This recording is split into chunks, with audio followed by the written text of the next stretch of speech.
আমের চাটনি, গরমে আর কিছু ভালো লাগছে না। আর এখানে দেখো আমি আম কাঁচা পুরো একদম টক, 3টে আম রেখে দিচ্ছি, একটু গুঁড়ো লঙ্কা আর বিট নুন দিয়ে মাখিয়ে খাবো বলে।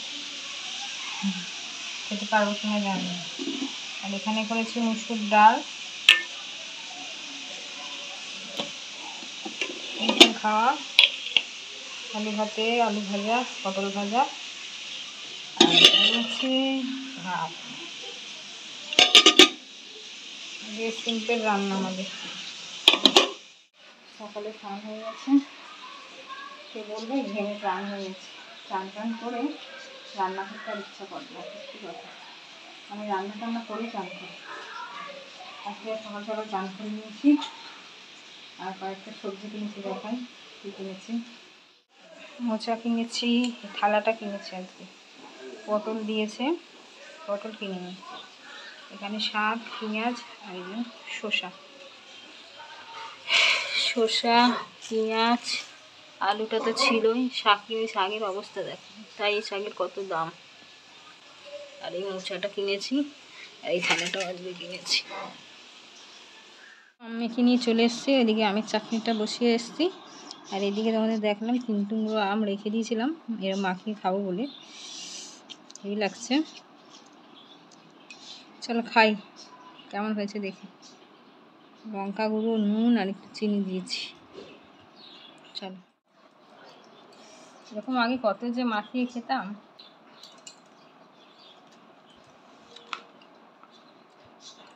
এই যা টকটক মিষ্টি মিষ্টি আর ঝাল ঝাল হেবি লাগছে। খাবেন?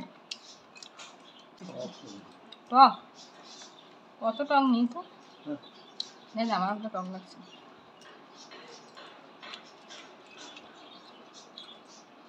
একটা দিয়েছি, ও বলছে টক, আমার সেটা খুব ভালো লাগবে। খুব একটা টক নেই,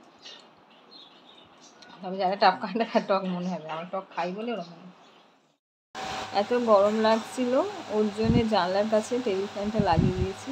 আর এখানটা শুয়েছিলাম, খুব ভালো লাগছিল। আর এই টেবিল ফ্যানটা খুব ঠান্ডা হাওয়া, আর বাইরের হাওয়াটা খুব আসছে, টানছে, ঠান্ডা ঠান্ডা হাওয়া দিচ্ছে, খুব ভালো লাগছিল। আর ওপরে দেখো, উপরের পাখাটা অফ, এই পাখাটা চালিয়ে শুয়েছিলাম, এত গরম আর পারা যাচ্ছে না। লাস্টে এখানে টেবিল ফ্যানটা লাগিয়েছি, জানলার কাছে লাগিয়ে শুয়েছিলাম, ভালো লাগছিল। চলো আর একদিন দেখি রান্নাঘরে কি করছে। এটা জানলার কাছে লাগানো ছিল, দেখো এটা ছিঁড়ে গেছে, মানে ছিঁড়ে যায়নি, এখানে সুতোটা খুলে গেছিলো। এটা আবার ও রান্নাঘরের এখানটা লাগিয়ে দিচ্ছে। ওটা বারবার যেহেতু জানলা পর্দা সরালে বা কিছু হলে না, এটা পর্দার সাথে আটকে যায়। এর আওয়াজটা কি ভালো লাগে। এটা আমরা নিয়ে এসেছিলাম সিকিম থেকে, সিকিমে যখন গেছিলাম তখন ওখান থেকে এটা নিয়ে এসেছি। এই জুসারটা বার করেছি, জুস খাবো। বাবা এটা কি গো, দেখো মাকড়সা,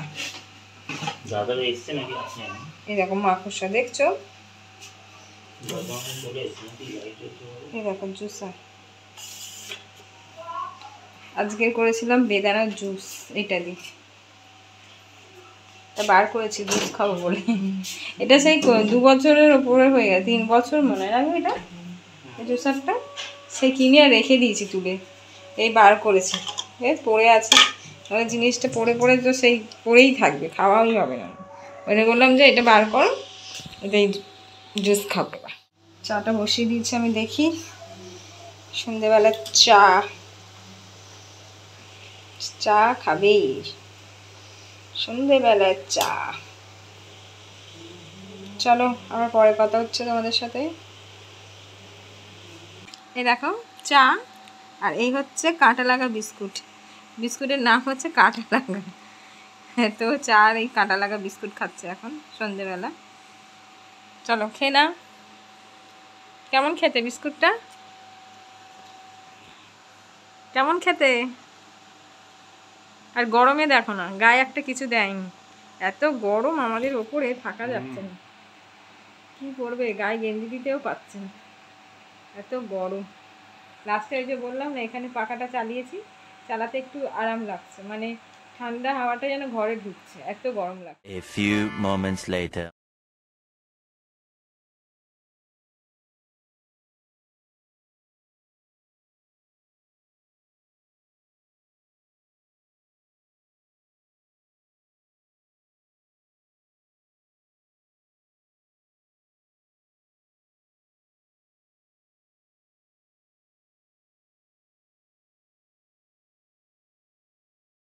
মানে রুটি হয়ে গেছে। রুটি বলতে আটা ময়দা মাখা ছিল, ওই একটু হালকা তেল দিয়ে মানে পরোটা মতন করেছি, বেশি তেল না, দেখতেই পাচ্ছ শুকনো শুকনো। আর এখানে লাউ কেটে নিচ্ছি এজন্য, কালকে সকালে রান্নার জন্য। সকালে রান্নার জন্য লাউটা কেটে দেবো। আর এখানে তরকারি হচ্ছে, আলুর তরকারি, এখনো কমপ্লিট হয়নি, বসিয়েছি আলুর তরকারি হয়ে যায়। আর এদিকে লাউটা কেটে নিই। চলো। A few moments later. প্রচুর গরম, শুয়েছিলাম, খেতে পেয়েছে, এদিকে খেতে তো হবে, রান্না করবো না ভাবছিলাম, প্রচুর গরম প্রচুর গরম। চলো কেটে টেটে রেডি রাখি, তাহলে সকালে রান্নাটা তাড়াতাড়ি হয়ে যাবে। ফ্রিজে ক্যাডবেরি ছিল, এটা অর্ধেক এখন কিচ্ছু বলা যাবে না, সারপ্রাইজ দেবো, সাজিয়েছি আমি, ঘরে বানিয়েছি। চলো।